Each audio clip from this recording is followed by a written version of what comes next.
Police को पूरा यकीन है कि कातिल पकड़ लिया गया है। केस लगभग सुलझ चुका है और अब बस अदालत की औपचारिकताएं बाकी हैं। लेकिन कहानी यहीं से पलटने वाली है, क्योंकि जिसे सबूतों के आधार पर दोषी ठहराया जा रहा है वह तो किसी और के खेल का मोहरा है। असली खिलाड़ी अभी पर्दे के पीछे है और उसका नाम सामने आते ही हर कोई सन्न रह जाएगा। वेद राजवंशी के मन में उठ रहा शक अब शक नहीं, यकीन बन चुका है। उसे महसूस हो रहा है कि आरती का चेहरा जितना मासूम दिखता है, उसके पीछे उतना ही गहरा राज छुपा है। जब वह गौरव और निवेदिता को आरती के कमरे की तलाशी लेने भेजता है, तब उसे अंदाजा भी नहीं होता कि जो मिलने वाला है वह सिर्फ एक सबूत नहीं बल्कि पूरे परिवार की नींव हिला देने वाला सच होगा।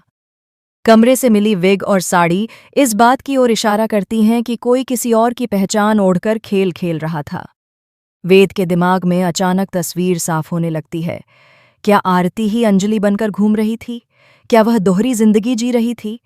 इधर प्रकाश और युवराज की साजिश ने मामले को और उलझा दिया है।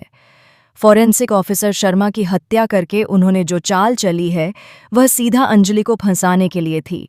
खून से सना चाकू उसके कमरे में रख देना, गुमशुदगी की रिपोर्ट दर्ज कराना, सब कुछ इतनी सफाई से किया गया कि पुलिस भी गुमराह हो जाए। मीडिया में खबर फैलते ही अंजलि को अपराधी घोषित कर दिया जाता है। लोग उसके खिलाफ नारे लगाने लगते हैं। भीड़ उग्र हो जाती है। अगर एसीपी पंकज समय पर न पहुंचते तो शायद अंजलि की जान चली जाती। लेकिन असली झटका तब लगता है जब वेद को होटल के सीसीटीवी फुटेज मिलते हैं।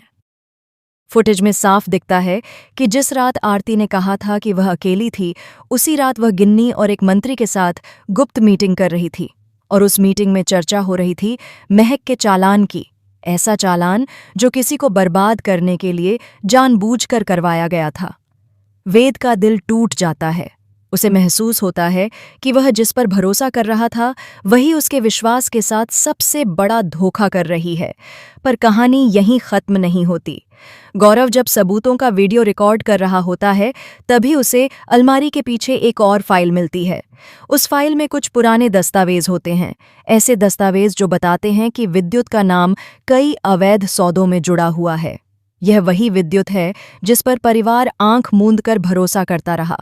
अब शक की सुई उसकी ओर घूमने लगती है। क्या वह प्रकाश और युवराज का असली मास्टरमाइंड है? उधर पद्मा का दिल दो टुकड़ों में बंट चुका है। एक तरफ बेटी अंजलि है जो निर्दोष होने की गुहार लगा रही है, और दूसरी तरफ आरती जिसकी हरकतें उसे डरा रही हैं। पद्मा को अचानक याद आता है कि कुछ साल पहले भी एक ऐसा ही मामला दबा दिया गया था। क्या यह सब उसी पुराने राज से जुड़ा है? क्या शर्मा की हत्या उस राज को छुपाने के लिए की गई? आरती का व्यवहार अब पूरी तरह बदल चुका है। वह खुलेआम कहती है, मुझे कोई छू भी नहीं सकता। उसके आत्मविश्वास में एक अजीब सी ठंडक है, जैसे उसे पता हो कि असली ताकत उसके पीछे खड़ी है। वह गौरव और निवेदिता को नीचा दिखाती है, उन्हें याद दिलाती है कि वे उसके पैसों पर जी रहे हैं। लेकिन उसे नहीं पता कि वही अहंकार उसकी सबसे बड़ी कमजोरी बनने वाला है।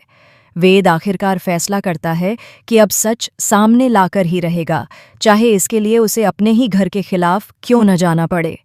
वह एसीपी पंकज के साथ मिलकर एक जाल बिछाता है। एक नकली खबर मीडिया में लीक की जाती है कि पुलिस को असली कातिल का सुराग मिल गया है।